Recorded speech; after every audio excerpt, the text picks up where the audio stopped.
She only wanted groceries. An ordinary morning, a simple errand, nothing more. But for an elderly black woman named Eleanor, the trip to her neighborhood store would unravel into something far darker.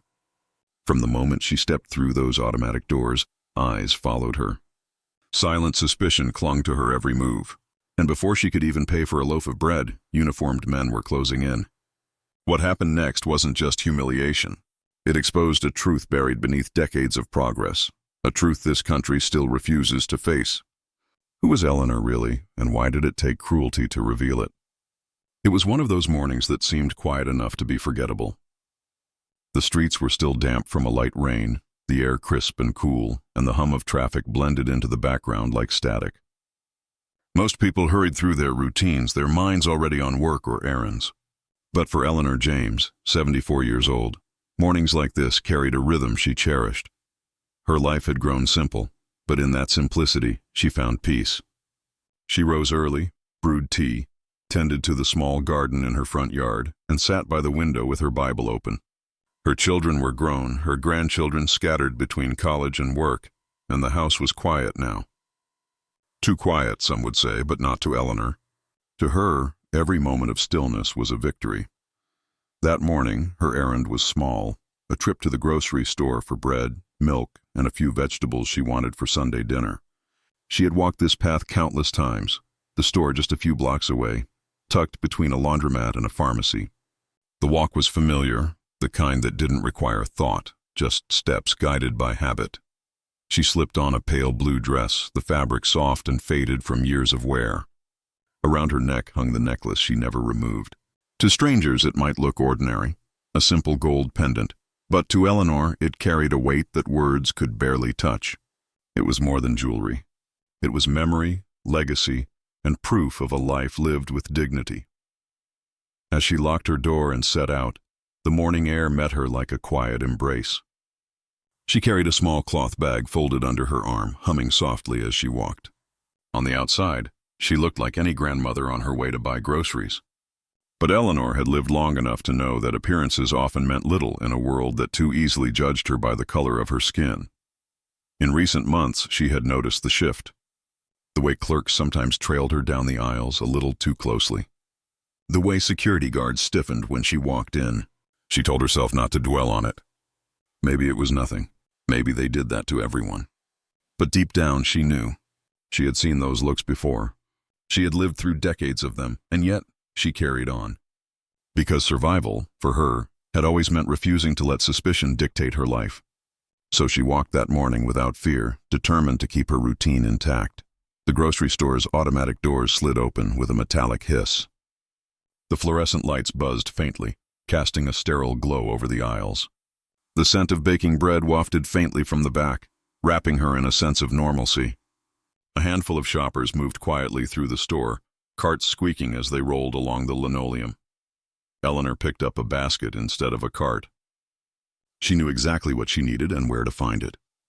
She began with apples, their skin polished to a glossy red, then moved to potatoes, lifting each one carefully, as if even groceries deserved respect. But in the background, things were shifting. She didn't see the security guard drifting closer, pretending to tidy a display. She didn't notice the two officers who had just stepped inside, their radios crackling softly. To her, this was just another morning. Another errand. Another quiet victory in a life shaped by resilience.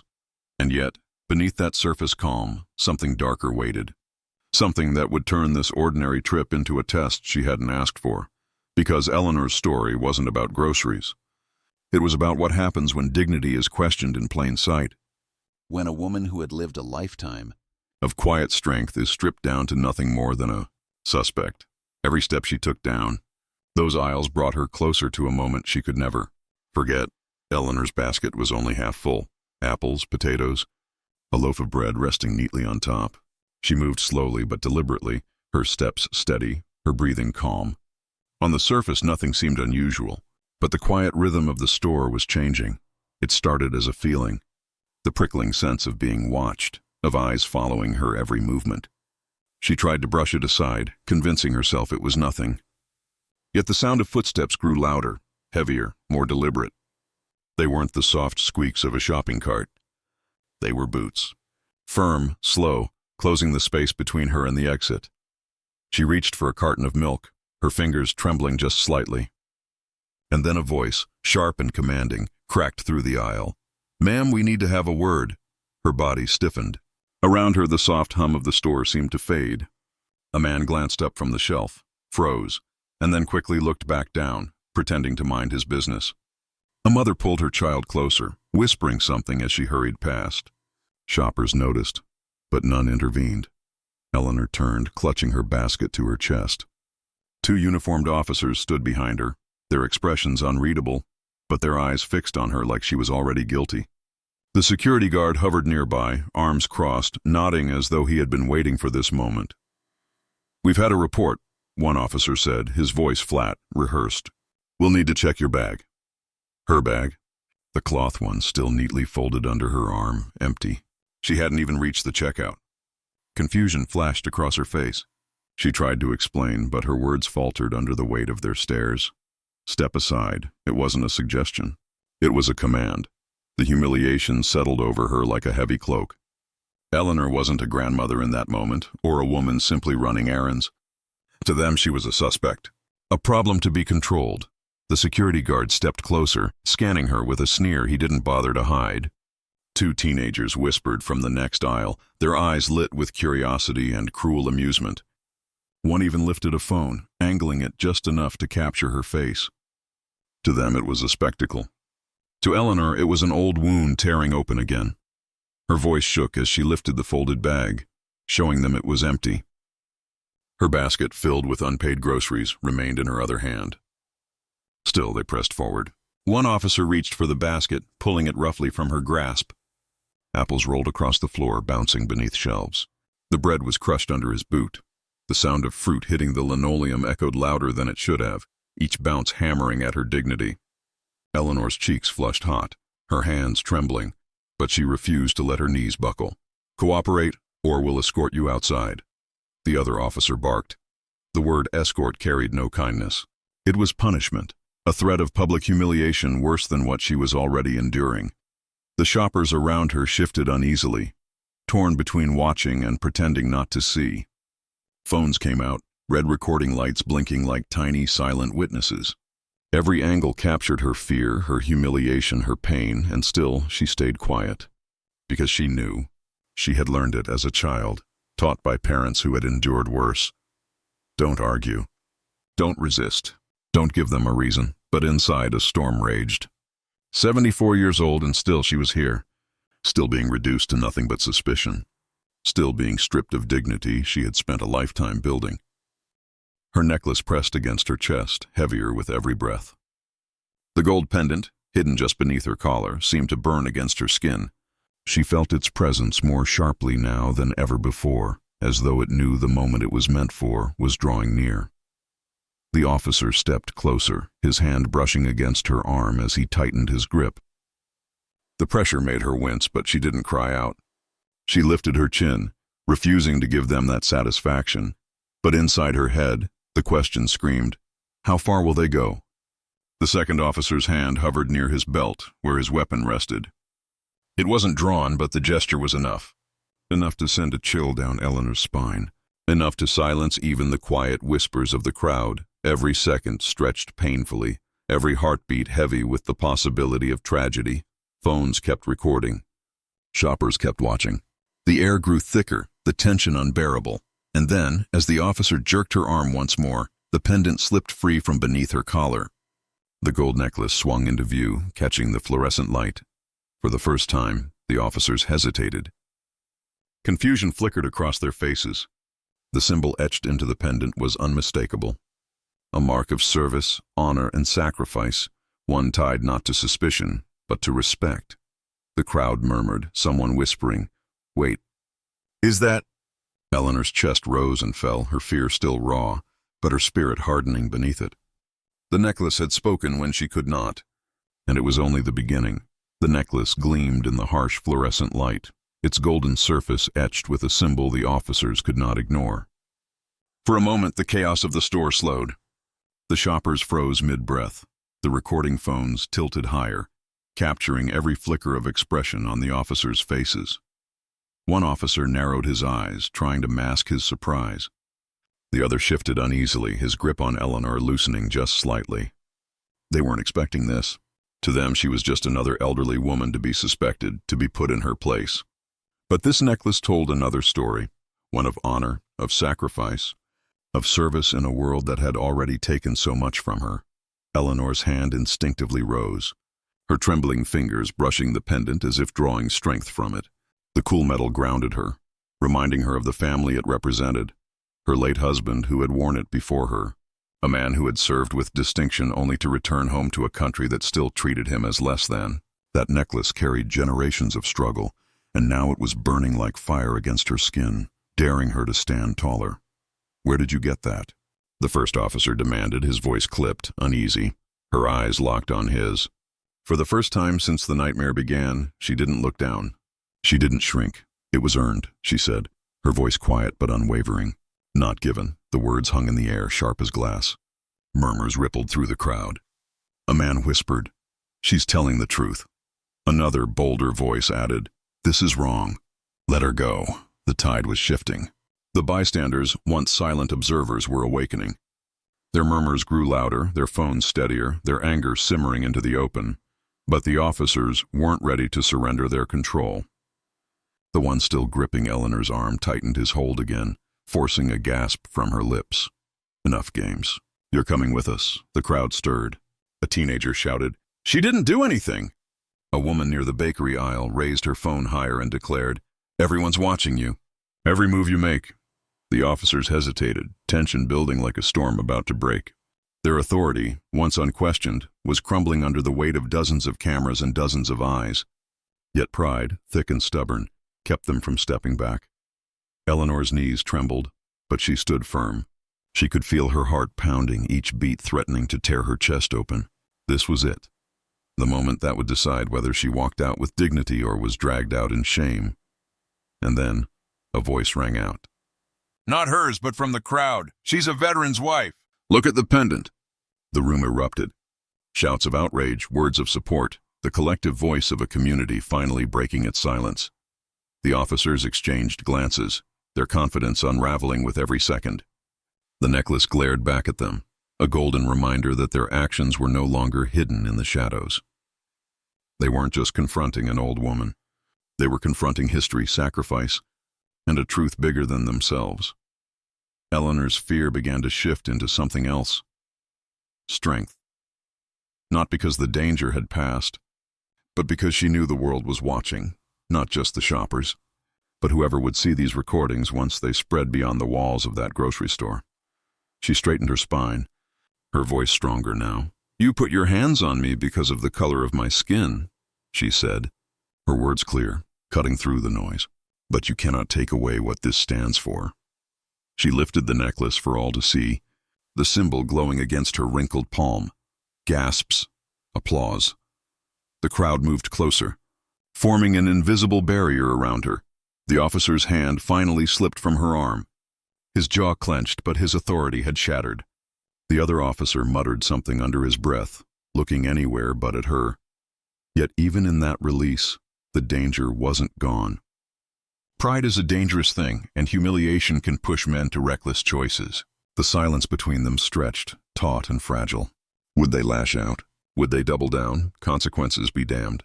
Eleanor's chest rose and fell with sharp breaths, her heart hammering. She didn't know how this would end, not yet. But she knew one thing. She wasn't leaving that store the same woman who walked in. The cameras zoomed in. Dozens of witnesses recording the moment a frail, elderly woman stood against the weight of injustice. Her voice didn't waver. Her dignity didn't falter. And as the officers finally stepped back, the crowd erupted, not in violence, but in a collective roar of outrage and solidarity. In that moment, Eleanor wasn't just fighting for herself. She was standing for every silent story that had gone unseen, every humiliation that had been endured in quiet. But as her hand lowered, the pendant still glowing faintly in her grip, one question lingered, heavier than the rest. Would this moment change anything? Or would it vanish into the endless stream of forgotten headlines and ignored videos? The officers finally stepped back, but the silence they left behind was louder than any command they had barked. Eleanor stood in the middle of the aisle, her necklace resting heavily against her chest, her breaths coming fast and uneven. Her arm ached where their hands had gripped her, and her knees trembled under the weight of exhaustion. Yet she stood tall, refusing to let them see her falter. Around her, the crowd began to close ranks, not in aggression, but in protection. Shoppers who moments earlier had been strangers now leaned toward her, offering quiet words of comfort, some extending hands she didn't take, not because she was ungrateful, but because she needed both hands free, one to steady herself, the other to keep hold of her necklace, as though letting go would unravel the strength she had just found. The officers, their faces flushed and stiff, muttered into their radios before retreating toward the doors. Each step they took seemed heavier, weighed down not by guilt, but by the sting of being watched, recorded, judged in real time by people they once expected to control without question. They didn't look back, and yet their presence lingered like smoke after a fire, sharp, suffocating, impossible to forget. Eleanor turned slowly, her eyes scanning the faces around her. She saw anger, yes, but also something softer, sympathy, solidarity, even shame. One young woman lowered her phone, her eyes glistening. A man near the bread aisle removed his cap in quiet respect. These gestures, small as they were, struck Eleanor deeper than she expected. For so long she had carried her dignity quietly, resisting without making noise. Today, her resistance had been forced into the open, and it had left an imprint on every soul in that store. Her basket lay on the floor where it had fallen. Apples scattered across the linoleum, one of them bruised from the fall. She bent slowly, gathering them, her hands steady, despite the storm that still raged inside her. The crowd instinctively bent with her, people she didn't know reaching down to pick up the pieces of what had been lost. Together, they returned her groceries to the basket, a small act that felt like more than kindness. It was acknowledgement. It was apology. She paid for her items in silence, the cashier's hands shaking as he rang them up. He didn't ask for her ID. He didn't question her. He just whispered, "I'm sorry," so softly she wasn't sure if it was meant for her or for himself. When she stepped back into the cool air, the world outside felt different. The sky seemed darker, though the clouds hadn't shifted. The hum of traffic felt harsher, like static pressing against her ears. She tightened her grip on the basket and walked slowly, each step deliberate, as though she were carrying not just groceries, but the weight of what had just unfolded. Her house came into view, the small garden waiting at the front like a quiet refuge. She unlocked the door, stepped inside, and set the basket on the counter. Then, for the first time that day, her shoulders sagged. She lowered herself into the chair by the window and closed her eyes. The necklace rested against her chest, still warm from her skin, still pulsing with memory. It was her late husband's, once pinned to his uniform, a symbol of service that had cost him more than it had rewarded. To Eleanor, it had always been a reminder of pride laced with pain. But today, it had become something else. A shield, a witness, a voice when hers was nearly silenced. Her body ached, but it was her heart that carried the heavier burden. She thought about how easily it could have gone differently. How one wrong move, one spark of temper, one officer unwilling to step back could have ended her story right there in that aisle. That thought alone made her chest tighten, and yet she also thought of the voices. The shouts of strangers who defended her, the cameras held high, capturing truth no one could deny. The way the crowd, once silent, had risen together to push back against injustice. It was a small moment in the vast ocean of racial injustice. But small moments ripple. They travel. They remind the world that silence is dangerous, and that dignity, even when trampled, has the power to stand back up. Eleanor leaned back in her chair, staring at the pendant in her palm. She whispered to herself, not out of weakness, but out of resolve. They will not take this from me.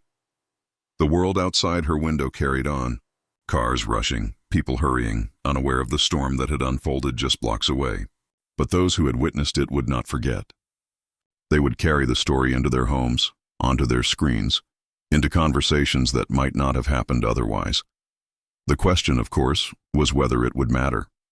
Would it be just another viral clip, shared briefly and forgotten in the endless scroll of outrage? Or would it linger in the minds of those who saw it, forcing them to confront the ugliness still alive in their neighborhoods? Eleanor could not control the answer. All she could do was live her truth and hope the world finally chose to listen. And so the story does not end with her groceries on the counter or the officers walking away.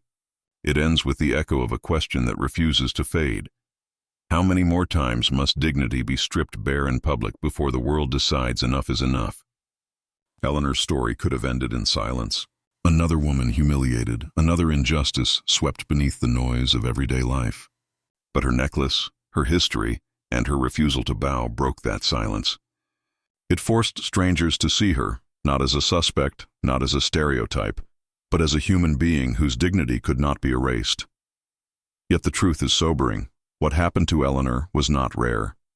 It happens in grocery stores, on sidewalks, in classrooms, and at traffic stops. Most of the time there is no necklace to shift the balance, no cameras to catch the moment, no crowd willing to rise in defense, and that is why her story matters. It reminds us that behind every headline, behind every viral clip, there is a life, real, fragile, and forever changed. It reminds us that racism is not just history. It breathes in our present, shaping ordinary days into battlegrounds of dignity. So as you leave Eleanor's story, the question is not whether you were moved. The question is, what will you do with that feeling? Will you speak up the next time silence feels easier? Will you see the humanity in the faces that others dismiss? Because Eleanor's necklace should not be the only thing that exposes truth. Our voices, our choices, our courage, that is what will decide whether the cycle continues or finally breaks. Her story is one, but it belongs to all of us. How many more lives must be scarred before we choose to make the next story different?